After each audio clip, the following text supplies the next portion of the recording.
1744년 영빈이 씨를 뿌듯하게 하는 경사도 있었네요. 내 참으로 아름다운 며느리를 얻었노라. 10살이 된 사도세자가 드디어 결혼하게 된 겁니다. 10살이에요? 네네네네. 10살. 우리가 다녀왔죠. 해경공 씨. 맞습니다. 해경궁 홍 씨. 왠지 되게 영빈이 씨는 좋은 시어머니였을 것 같아요. 맞아. 그러니까요. 저희 시어머니와 시할머니의 사이는 정말 끈끈했다고 합니다. 영빈이 씨는 해경궁 씨가 왕실에서 사랑받도록 궁중 법도를 하나하나 알려주는 등 뭐 뒤에서 많이 도움을 줬고요. 그런 영빈이 씨의 따뜻함에 해경궁 씨도 마음을 좀 이제 점점 의지하게 되고 아주 사이가 좋은 사이 너무 부부간. 예. 그리고 사실 사도세자가 10살에 결혼했잖아요. 그럼 그 영빈이 씨의 며느리가 얼마나 딸 같겠어요. 애긴들. 애기잖아요. 그렇죠. 네. 그렇게 며느리와 오붓하게 잘 지낸 영빈 이 씨. 자, 그러면 아들과의 사이는 어땠을까?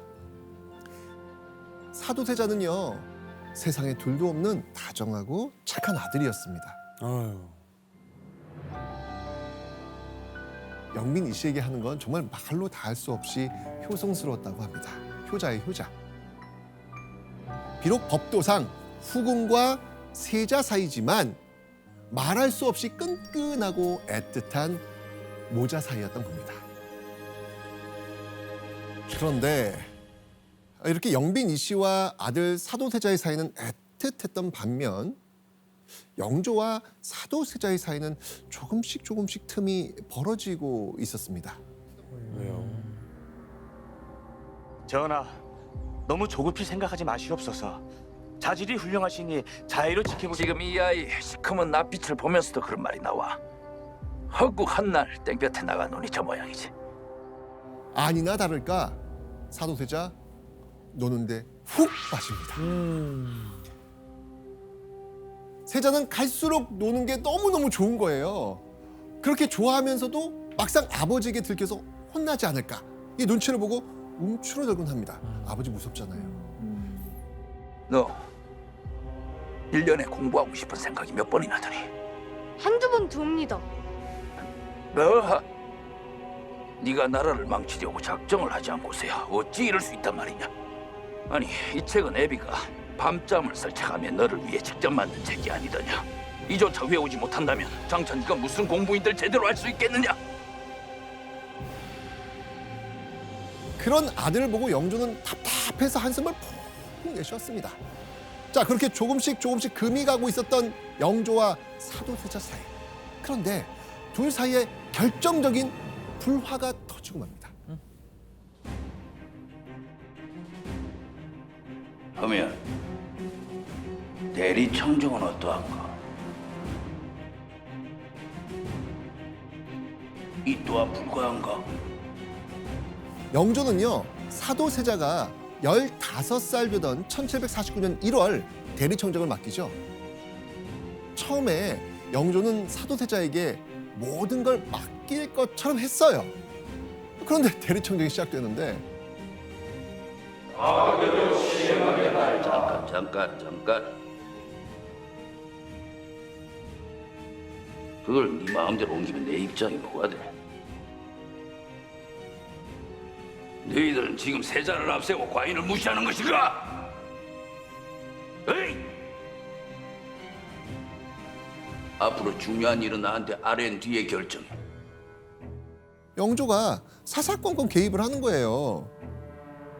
아버지 영조는 아들 사도세자의 정무 능력을 의심했고요. 불만은 매번 폭발합니다. 세자가 내린 결정이 마음에 들지 않는다면서 계속 호통치는 거예요. 폭풍같이 몰아치는 이 아버지 영조 질책에 스트레스죠. 자존감이 막 떨어질 것 같아요. 그렇죠. 영조의 기대에 부응하지 못했다는 그 죄책감에 점점 위축되어 갑니다.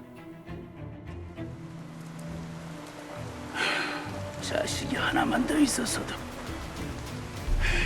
가자. 대리한 후부터 질병이 생겨 천성을 잃었다. 그렇게 사도세자에겐 마음의 병이 자라나게 되었던 것입니다. 자, 그렇게 영조와 사도세자 사이에 갈등은 계속됐고요. 조정과 왕실은 팽팽한 긴장에 휩싸이게 됩니다. 그런데 1752년 오랜만에 왕실에 웃음꽃이 피는 일도 있었습니다. 박은혜 씨, 이때 너무나도 기쁜 일이 있었죠? 바로 제 남편, 네. 효의왕후의 남편이자 훗날 정조가 되는 이산이 1752년 9월에 태어납니다. 사도세자의 유일한 아들이었어요. 아마도 영빈 이 씨는 이제 손자도 태어났으니까 그치. 영조가 좀 너그러워지고 그리고 좀 부자 사이가 더 이렇게 풀어지지 않을까 이거를 좀 바라지 않았을까 싶어요. 그러니까요. 새손이 100일을 맞아 문안드리옵니다. 이 세손의 출산이 부자 사이에 웃음을 주길 기대했지만 됐다. 데려가라. 이 얼어붙은 영조와 사도세자 사이는 이게 도통 해동될 기미가 보이지 않네요. 자, 그렇게 대리청정을 한 지 6년이 됐을 무렵이었습니다. 부자 사이 갈등의 여파가 아이쿠야 이 사도세자한테 이렇게 나타나기 시작을 합니다. 동궁이 근래에 가슴이 막히고 뛰는 징후가 있어 발자국 소리만 들어도 이런 증세가 일어난다고 합니다. 15살부터 생긴 그 마음의 병이 한층 깊어지면서 21살 무렵 심각한 증상이 나타나기 시작합니다. 이거는 진짜 두렵고 무서운 마음 아닐까요? 얼마나 정신적으로 힘들면은. 아마 이 스트레스로 인한 울화나 공포심 이런 게 신체적으로 나타난 거 아닐까요? 사도세자는 갈수록 더 우울해졌고요. 화를 참지 못합니다. 주변 사람들한테 폭발하는 일이 잦아집니다. 급기야 영조에게 혼이 나고 스스로 생을 마감하려고요. 우물에 뛰어드는 등 이런 소동을 일으킨 적도 있었어요. 이거 진짜 심각한 상태 아니에요? 그렇죠. 그러면 그럴수록 영조와의 사이는 걷잡을 수 없이 멀어지고 맙니다. 대리청정 이후 사도세자의 가슴 속에는요, 내내 아버지 영조에 대한 원망, 이 원망이 쌓이고 있었습니다. 영빈이 씨는 이거 뭐 언제 터질지 모르는 시한폭탄 같은 그 영조와 사도세자 사이에서 정말 매일 전전긍긍하며 지냈을 겁니다. 근데 영조가 이제 영빈 씨를 엄청 사랑하는데 그러면 영빈 씨가 이렇게 둘 사이 좀 좋게 하면 이게 통하지 않을까요? 옛날처럼 그렇게 바른 말도 좀 해주고. 네, 바른 말도 해주고 그래도 아들인데 좀 대화도 한번 해보시죠 뭐 등등 하면은 좀 유하게 되지 않을까요? 이 마음은 굴뚝인데 지금 뭐 자기가 생모라고 해서 왕 앞에 나가서 세자의 교육을 놓고 이래라 저래라 할 수 있는 그런 위치도 아니고요. 그러니까 이런 상황에서 영빈이 씨가 할 수 있는 일은 뭐냐? 웬만하면 사도세자의 비행을 영조하게 들어가지 않게 해주고 일종의 이미지 메이킹하는 그 정도가 그 영빈이 씨가 할 수 있었던 최선이 아니었을까 그렇게 생각합니다. 그러니까 보면 주변에 아버지가 엄청 엄격한 친구들 그렇죠. 보면 엄마가 몰래 용돈을 그렇죠. 주거나 예. 학교에서 무슨 일이 있어도 그 아버지한테는 귀에 안 들어가게 그렇지. 엄마가 감싸거든요. 맞아. 자, 그런데 1757년 6월 그런 영빈 이 씨의 가슴을 턱 막히게 한 일이 또 터집니다.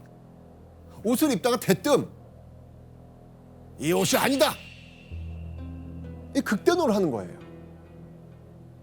특히 영조를 만나러 갈 때면 이 옷 입는 걸 극도로 거부하고 미친 듯 화를 냅니다. 자, 그날도요, 옷을 갈아입다가 오라버니 왜 이렇게 늦어?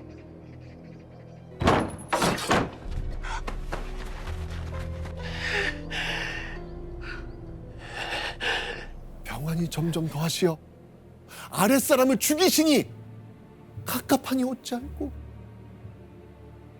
사도세자가 사람을 죽인 거예요. 아이고야 이게 이제 살인까지 하게 된 거죠 지금 사도세자가. 사도세자가 죽인 사람은요, 바로 사도세자를 모시던 환관이었습니다. 급기야 그 죽인 환관의 머리를 들고 해경궁 홍 씨에게 보여주기까지 한 거예요. 자, 자신 부인한테. 완전히 이제는 너무 심해진 거. 해경홍 씨 얼마나 놀랬겠어요. 그러니까. 그러니까 해경홍 씨가 영빈 이 씨에게 달려와가지고 그걸 털어놓은 거예요. 근데 이거는 뭐 아들이라고 해서 뭐라고 이렇게 하기도 좀 어려울 것 같아요. 너무 무서워서. 그렇죠. 엄마 마음은 이건 진짜 정말 억장이 무너지는 네. 이게 생각만 해도 소름 돋아요. 돋아요. 상상도 못했던 아들 사도세자의 행동에 엄청난 충격을 받은 이 영빈이 씨. 이대로 뒀다가는 아니 도대체 사도세자가 어디까지 끔찍해질지 이게 상상이 안 되는 거잖아요 지금. 그러니까 더 이상 안 되겠다고 판단한 거예요. 그래서 영조한테 바로 알리려고 한 겁니다. 그런데 이때 이 영빈 이 씨를 막아서는 사람이 있었습니다. 해경궁 홍씨. 맞습니다. 해경궁 홍 씨였습니다. 나중에 세자께서 누가 이걸 말했냐 하고 찾아내면 저를 보실 마음이 없어지고 저를 죽이실 수도 있습니다.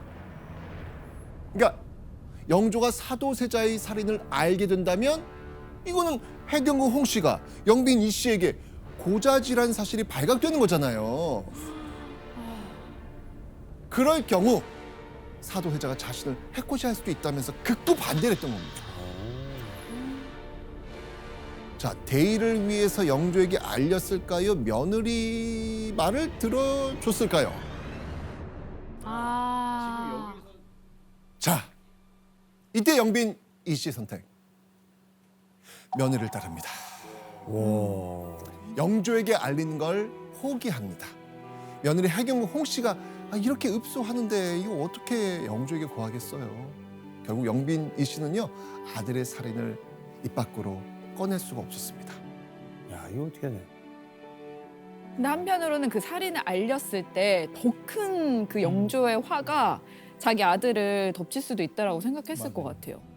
근데 제가 이제 옛날에 교사할 때 이제 한번 경험을 비춰보면 그 학교에서 이제 좀 사고 치는 애들 좀 덜어 있거든요. 근데 대부분 어머니만 오고 이거 아버지한테도 제가 잘 말씀드리겠습니다. 그러면 어머님이 막 눈물로 막는 경우도 있었어요. 이때 영빈이 씨의 판단은 알려야 되겠는데 막상 알리자니 겁이 나고 자식이 측은하기도 하고 이것이 만감이 교차하면서 끝내 실행을 못했던 것이 아닌가. 그 모성애한테 끌린 것 같아요. 영조와 사도세자 사이에서 영빈이 씨는 애만 태웁니다. 그 사이 이 사도세자가 집안에 장자라는 놈이 코빼기도 안 미쳐. 영조에게 문안 인사를 하지 않는 일까지 벌어져요. 세자가 병치레 하느라 바깥 출입 못한 지 오래되었습니다. 죽을 병 걸렸어. 이런 와중에 사도세자와 영조가 더 멀어지는 일까지 생깁니다. 영조가 거처를 경희궁으로 옮긴 거예요. 그렇게 영조가 경희궁으로 가는 건 뭐 사실 멀리 떨어지는 거니까 사도세자가 바라는 바이기도 했습니다. 그러니까 같은 궁을 쓴다는 것만으로도 사도세자는 숨이 턱턱 막혔던 거예요. 자, 그럼 사도세자 상태는 좀 나아졌을까요? 조금 1761년 동궁에서 이런 이야기가 들려옵니다. 당시 경모궁의 오치중은 청건현주의 어미 빙의가 들었는데 옷을 갈아입으시다가 발병하시어 그것을 죽도록 치고 나가시니라. 이게 또 무슨 일이 벌어진지 아시겠죠? 또 네, 사도세자가 또 살인을 한 거예요. 자, 그런데 이 청문현주는 사도세자의 딸입니다. 그 딸을 낳은 이가 바로 사도세자의 후궁 빙의란 인물이었어요. 후궁을 죽인 거네요. 네. 아이고. 그러니까 사도세자가 이번에는 가족까지 죽이고 만 거예요. 지금요. 가족을 죽인 거예요. 이번에는요. 하지만 여기서 끝이 아니었습니다. 선희궁에 있는 내인 하나도 죽이셨다. 선희국이면은 영빈이 씨의 영빈이 씨의 내인을 죽인 거잖아요. 맞아요. 와, 이건 마치 어머니에게 칼날을 들이민 거나 다름없는 일이었습니다. 상상도 못할 불효이자 폐륜이었습니다. 이제 사도세자는 어머니 눈치도 안 보기 시작했던 거예요. 그냥 이제는 뭐 눈에 들면은 그냥 다 없애버리는. 이후에도요, 사도세자의 살인은 계속됩니다. 무려 100여 명에 가까운 궁궐한 궁녀와 환관들이 목숨을 잃어요. 아니 너무 근데 이제는 100여 명? 공포인데 이거는?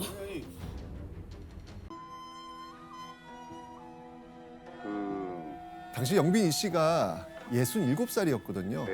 칠순이 가까워지는 어머니 영빈이 씨에게 사도세자가 잔치상을 차려준 거예요. 그러니까 사도세자 입장에선 극진하게 어머니를 모시고 싶었던 것 같아요. 효심이 좋긴 했잖아요. 그러니까. 그런데요, 이게 끝이 아니었어요. 선희궁 타는 작은 가마를 임금 타시는 큰 가마처럼 만들어 앞에는 큰 깃발을 들리고 거창하게 음악까지 연주하였다. 영빈 이 씨가 타는 가마는요, 교자라고 해가지고 소박하고 작은 가마였거든요. 근데 이걸 왕이 타는 가마처럼 연처럼 아주 크고 화려하게 꾸몄던 거예요. 그 행렬이 마치 중전이나 왕이 행차하는 것처럼 아주 성대했다고 하죠.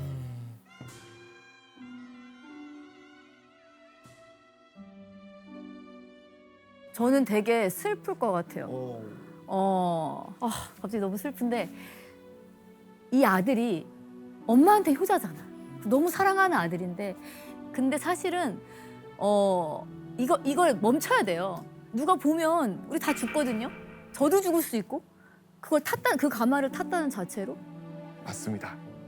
사실 이게 궁궐 법도상 이건 상상도 할 수 없는 그런 모습이었거든요. 왕실 일원이라고 해도 서열에 따라 탈 수 있는 가마는 정해져 있었습니다. 그런데 사도세자는 후궁인 어머니 영빈 이 씨의 가마를 왕의 가마처럼 만든 거예요. 영조가 만약 그 궁에 같이 있었다면 당장 불호령이 떨어졌을 그런 행동이었습니다.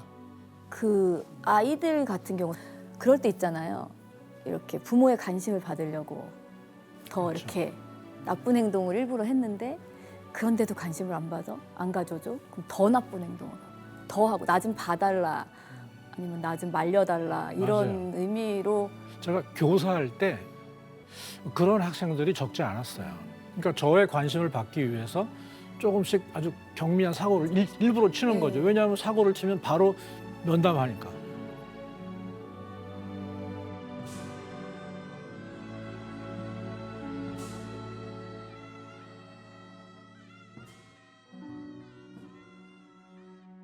선희궁께서는 당신께서 병환으로 일희하시는 줄 알고 더욱 놀라시더라.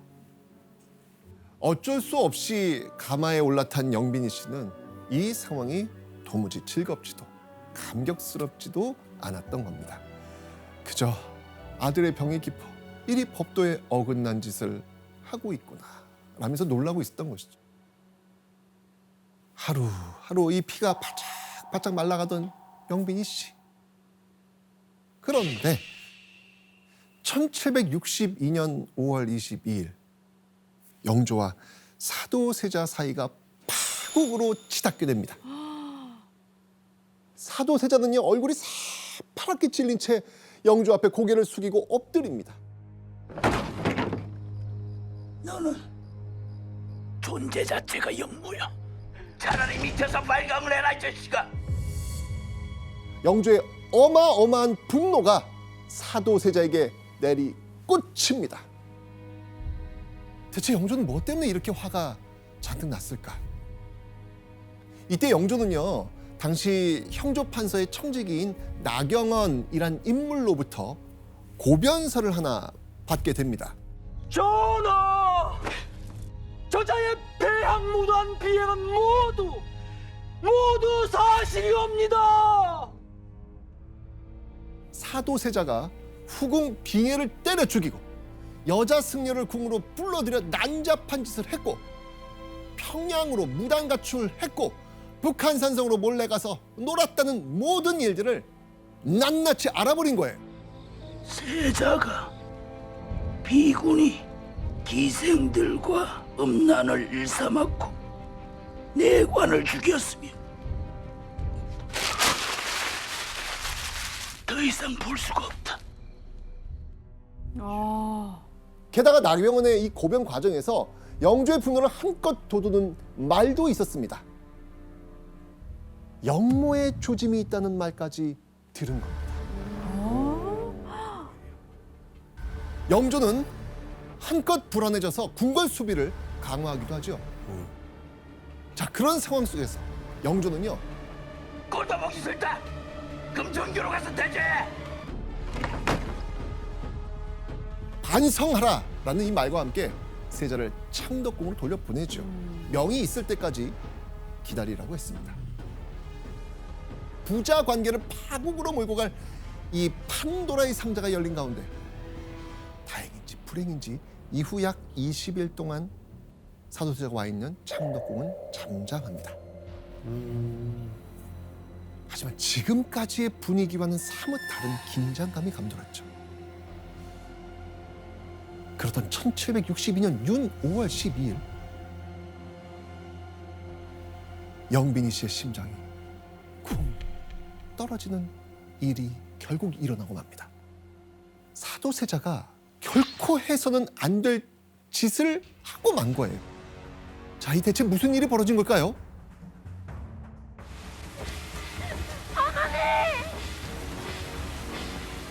지금 세자가 경희궁으로 칼을 들고 갔습니다, 어머니.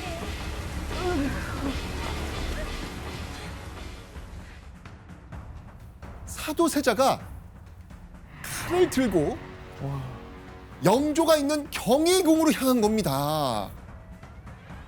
칼을 들고요. 네. 야, 용모.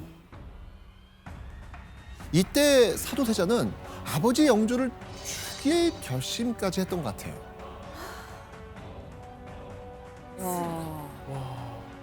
교수님, 네. 사도세자가 정말 영조를 죽이려고 했을까요? 그게 한중록의 기록이 나와요.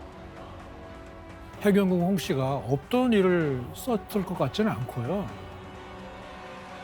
당시 사도세자는 영조한테 굉장히 분노했어요.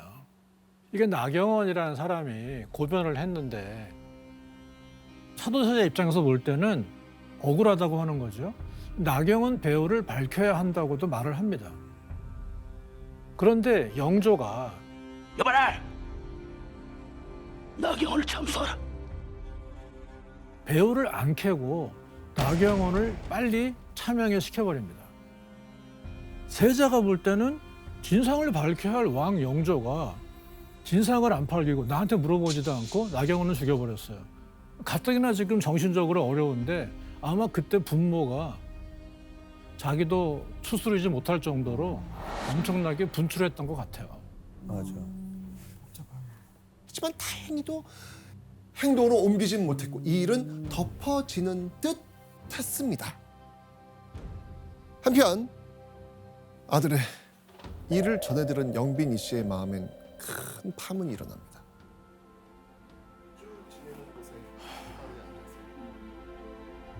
다음 날 1762년 윤 5월 13일 아침 영빈이 씨는 힘겹게 영조가 있는 경희궁 경연당으로 향하죠. 영조를 마주한 영빈이 씨는 그동안 영조에게 숨겼던 그 모든 세자의 비행을 고합니다. 사도세자가 죽인 이들이 무려 100여 명이며 승려와 기생을 불러다가 난잡한 짓을 일삼았다 등등 말이죠. 그렇게 비행을 고하던 영빈이 씨는 떨리는 목소리로 이런 말을 꺼내죠. 지금 옥체의 위기가 경각에 달렸으니 어찌 사사로운 감정에 이끌려 아뢰지 않겠습니까? 그리고 잠시 말을 잇지 못하다가 이런 말을 했다고 합니다. 대처분을 하소서. 와. 그러니까 사도세자가 아버지 영조를 곧 죽일 수도 있을 것 같으니 사사로운 감정은 접고 말할 수밖에 없다라고 지금 이야기를 한 거예요. 여기가 우리가 처음에 본 그 장면인 그 건가요? 장면인 것 같아요. 맞습니다. 지금까지 그 누구도 꺼내지 못했던 그 말. 그 말을 사도세자의 생모 영빈이 씨가 한 거예요.